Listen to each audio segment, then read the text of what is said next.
Merci beaucoup Gérard Moreau pour votre présentation. Nous allons passer donc à une nouvelle session. Donc nous allons voir les contributions de Edmond Becquerel dans le domaine de la photographie. Et je donne donc la parole à Edmond Amounial et Indra Remita pour cette nouvelle session. Edmond.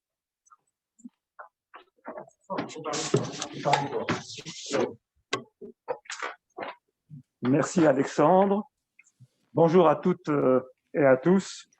Je m'appelle Edmond Amounial. Je suis directeur de recherche émérite au CNRS et au laboratoire des solides irradiés de l'École polytechnique. Je suis spécialiste en photophysique et photochimie moléculaire, en spectroscopie laser et en photoluminescence, avec des applications en particulier pour la production d'hydrogène par photodissociation de l'eau par l'énergie solaire. Avec Indra Remita, nous ouvrons cette session consacrée à la photographie, qui est un aspect encore méconnu des travaux d'Edmond Becquerel. Indra Remita est directrice de recherche au CNRS et à l'Institut de chimie physique de l'Université Paris-Saclay à Orsay. C'est une très grande spécialiste de la chimie sous rayonnement, de la synthèse radiolytique de nanomatériaux et en particulier de nanoparticules d'argent pour des applications en photographie. Et actuellement, elle poursuit ses travaux en photocatalyse. Alors, elle va présider les 2 premières présentations de cette session et moi la 3e. Voilà, je laisse la parole à Indra Remita. Indra, à vous. Merci Edmond pour cette belle présentation. Donc, j'ai le plaisir d'accueillir les 2 prochains présentateurs. D'abord, Bertrand Lavédrine, qui est professeur au Muséum national d'histoire naturelle, au Centre de recherche de la conservation. Il s'intéresse à l'histoire des techniques photographiques et à la préservation du patrimoine photographique. Donc, il va nous parler d'Edmond Becquerel et de la photographie. Donc, juste avant, je voudrais préciser que pour les 2 prochaines présentations, il n'y aura pas de traduction simultanée en anglais, mais il y aura des sous-titres en anglais. Donc, merci Bertrand pour la présentation. Eh bien, Madame la Présidente, merci.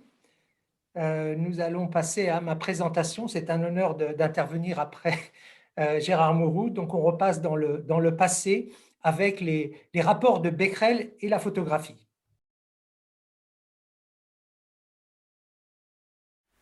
Bonjour à toutes, bonjour à tous. Le nom d'Edmond Becquerel est souvent mentionné dans les traités de photographie du XIXe siècle. Et Edmond Becquerel compte parmi les fondateurs de la Société française de photographie en 1854. Son cours de physique appliquée au Conservatoire des arts et métiers, qui couvre les techniques photographiques, attire plusieurs centaines d'étudiants, dont bon nombre de photographes. Sans doute bon enseignant, mais peu pratiquant. Becquerel ne s'adonne pas à la photographie en esthète. La photographie constitue pour lui, avant tout, un corps d'observation et d'expérience.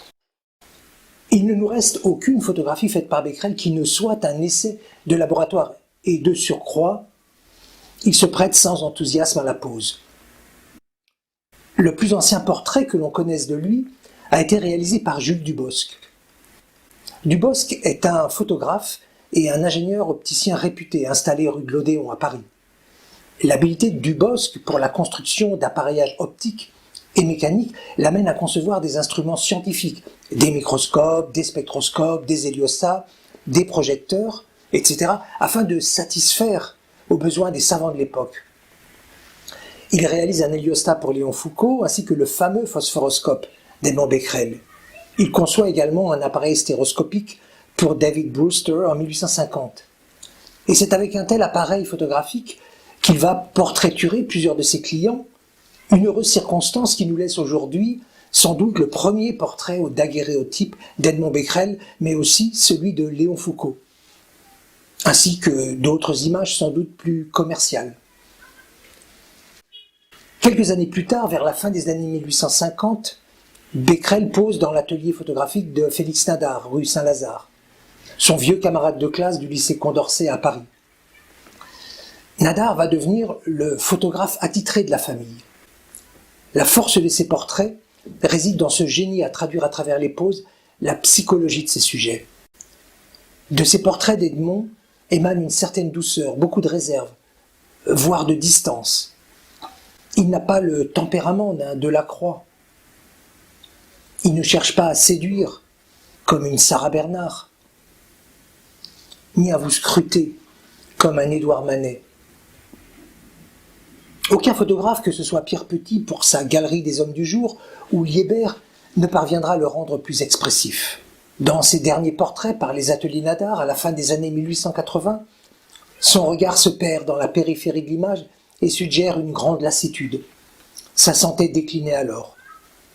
Becquerel n'était pas un homme de scène, mais il était avant tout un homme de science, plus stimulé par la confrontation à l'expérience qu'à celle de l'œil du photographe. Il s'éteint en 1891 et Félix Nadar lui rend un hommage fraternel dans sa revue populaire Paris Photographe. Puis Nadar l'inscrira parmi les primitifs de la photographie dans son livre Quand j'étais photographe, l'associant à tout jamais à l'histoire de la photographie. Alors comment et pourquoi Becquerel a-t-il marqué l'histoire de la photographie ? Eh bien, Edmond Becquerel débute sa carrière de scientifique en 1838. Il n'a que 18 ans, mais la décision est prise. Plutôt que d'intégrer la prestigieuse école normale ou l'école polytechnique auquel il est admis, il va assister son père, Antoine César, à la toute nouvelle chaire de sciences physiques appliquées aux sciences naturelles, créée au Jardin des Plantes à Paris. Ce père, Antoine César, est membre de l'Académie des sciences, et c'est, semble-t-il, un caractère bien trempé, un hyperactif. On écrit de lui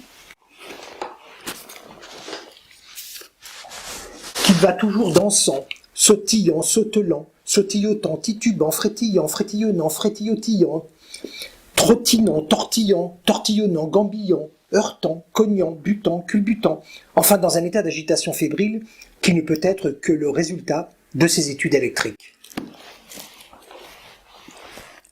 Et oui, Antoine César Becquerel s'intéresse à l'électricité et à la production d'électricité par la pression, par la chaleur, et la mission d'Edmond sera, s'il le veut bien, mais il n'a sans doute guère le choix, elle sera d'explorer la production d'électricité par la lumière. Travailler sur la lumière à cette époque n'est pas fortuit. L'Académie des sciences, sous la houlette de son célèbre secrétaire François Arago, est toujours agitée par les débats autour de la nature de la lumière, et en cette fin d'année 1838, Arago est informé de l'invention du daguerréotype, un procédé photographique révolutionnaire qui va attirer l'attention et l'intérêt de la communauté artistique et scientifique internationale. La qualité et la précision indubitable des images fournies par ce nouveau procédé photographique vont enthousiasmer Arago et le conduire à promouvoir cette invention au point de convaincre l'État d'en faire l'acquisition. Chacun pourra ainsi l'utiliser librement. Parce qu'avec le daguerréotype, Arago a l'intuition d'un outil qui servira non seulement à documenter le monde, cartographier les planètes à l'aide d'images précises, mais sera un moyen d'investigation scientifique pour des travaux plus fondamentaux sur la lumière. Cet œil artificiel, sensible même dans les rayons obscurs, va compléter la vision humaine et permettre d'enregistrer les spectres des astres et mesurer l'intensité lumineuse des planètes. Bien sûr, les savants de l'Académie des sciences, dont Antoine César Becquerel, sont aux premières loges pour découvrir cette invention et son potentiel. Et tout naturellement, l'information passera de Becquerel père à Becquerel fils, Edmond, qui l'exploitera dans le cadre de sa thèse sur les effets chimiques et électriques produits sous l'influence de la lumière solaire. En août 1840, il présente un manuscrit de thèse assez concis qui s'articule autour de deux thèmes. Le premier est consacré aux effets chimiques de la lumière. Il traite essentiellement des substances impressionnables, c'est-à-dire des substances sur lesquelles la lumière laisse une trace perceptible, un changement d'aspect, et bien sûr cela englobe les substances utilisées en photographie avec le daguerréotype.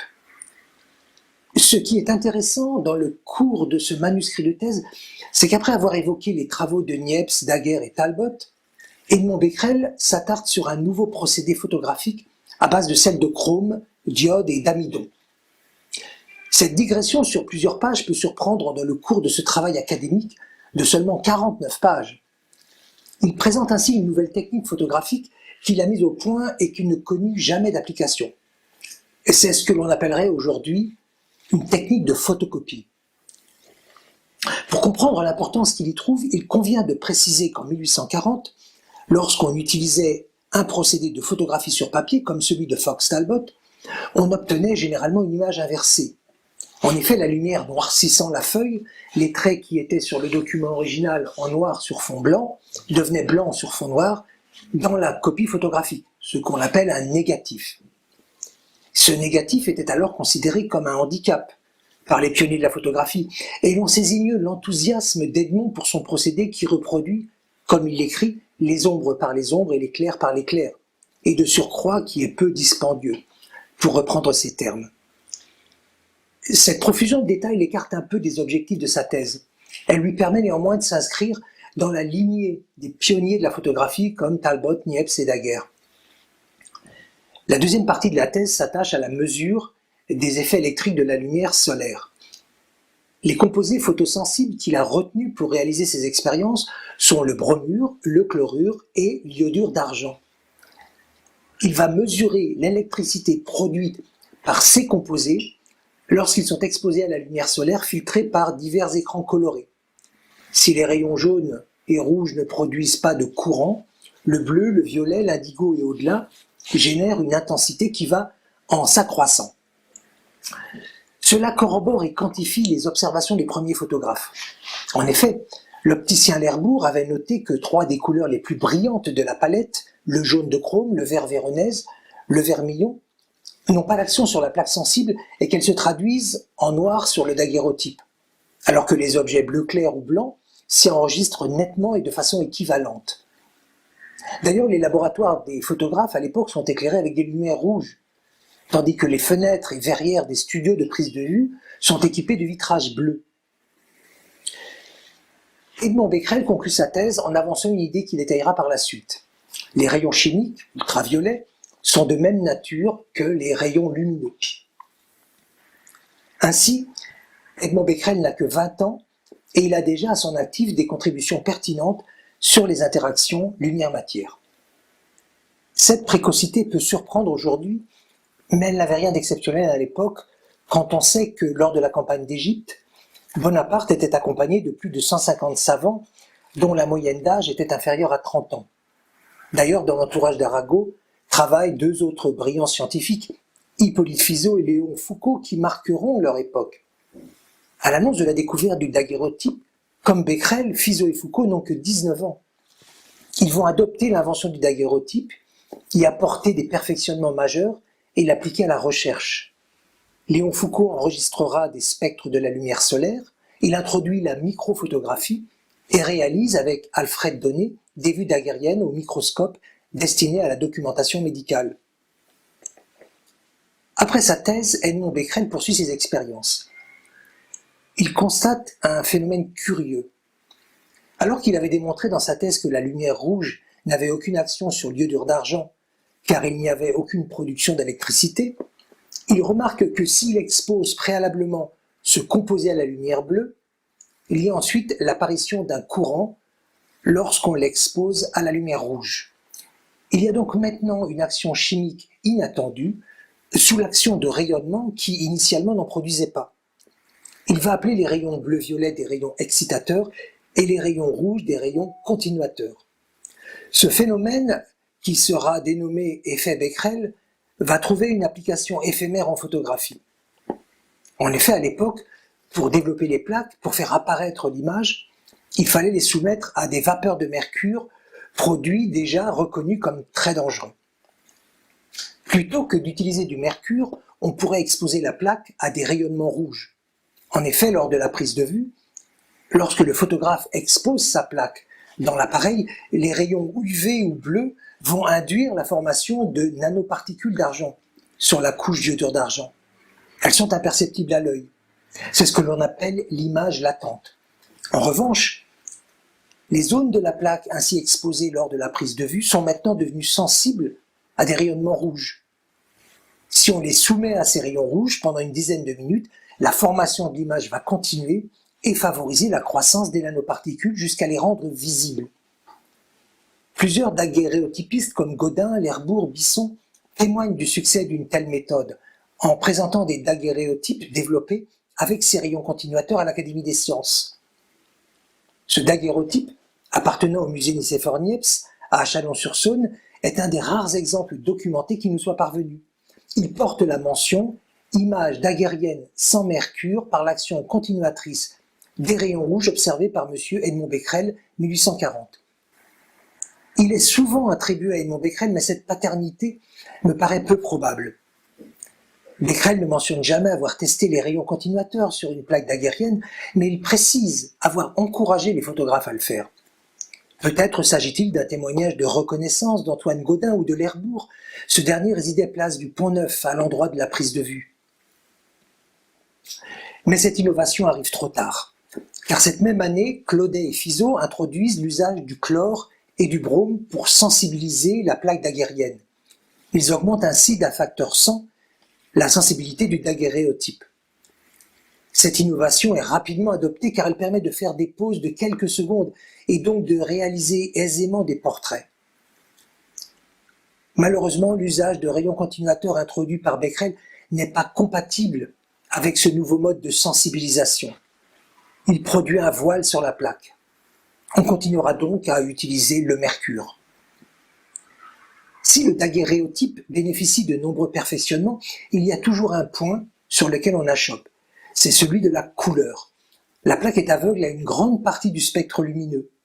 Elle n'est sensible qu'à la lumière bleue ou violette, et de toute manière, elle est incapable de restituer les couleurs de la nature. Bien sûr, on note parfois des ciels colorés en bleu sur les daguerréotypes. Ce phénomène, appelé solarisation, est dû à une surexposition fréquente pour des ciels riches en rayonnement UV. Il résulte de la formation de particules à la surface de la plaque dont la taille et la morphologie induisent un phénomène de diffusion de la lumière qui aboutit à une teinte bleue. La concordance des couleurs est purement fortuite. Un objet blanc peut également produire ces teintes bleues, et c'est souvent le cas pour des portraits où des vêtements blancs ont une belle coloration bleue ardoisée. Cette incapacité à restituer les couleurs fut discutée dès 1839 par les académiciens à propos du daguerréotype. Pour Arago, ce problème sera résolu le jour où l'on aura découvert une seule et même substance que les rayons rouges coloreront en rouge, les rayons bleus en bleu, etc. Or, cette substance, elle a déjà été signalée par deux scientifiques, Siebeck et Herschel. C'est le chlorure d'argent.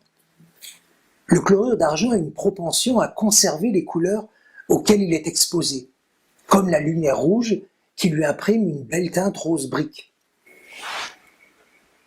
Le chlorure d'argent est normalement insensible à la lumière rouge. S'il réagit à cette lumière rouge dans les expériences de Siebeck et d'Herschel, c'est qu'il a été préalablement manipulé ou exposé à la lumière solaire. C'est une autre manifestation des rayons continuateurs de Becquerel. Becquerel va tenter d'enregistrer les couleurs du spectre solaire dispersées par un prisme, d'abord sur une feuille imprégnée de chlorure d'argent, sans grand succès. Il renouvelle l'expérience sur une plaque d'argent couverte de chlorure d'argent. Et là, il nous relate ses observations. Il écrit « J'ai aperçu comme un souvenir du spectre fixé sur la lame et dont les nuances correspondaient exactement aux parties lumineuses de même couleur du spectre solaire. La place où le rouge avait frappé était rouge pâle, le jaune était jaune, le bleu bleu, etc. » En janvier 1848, il transmet la description de ses expériences à Arago, et le texte définitif sera publié la même année dans les annales de chimie et de physique. Il dénomme ces photographies couleurs des images photochromatiques. Elles sont obtenues directement dans l'appareil photographique, sans autre traitement que celui de préparer une couche de chlorure d'argent sur une plaque argentée semblable à celle du daguerréotype. Becquerel reproduit ainsi des gravures et des planches colorées après des expositions de plusieurs heures au soleil. Celles-ci se conservent indéfiniment dans l'obscurité, mais s'estompent à la lumière. Becquerel laissera le soin à d'autres photographes et scientifiques de chercher une solution pour fixer ces images. Le plus actif d'entre eux sera Abeniev de Saint-Victor. Becquerel va l'accueillir en voisin au laboratoire de Jardin des Plantes pour lui montrer la préparation des plaques.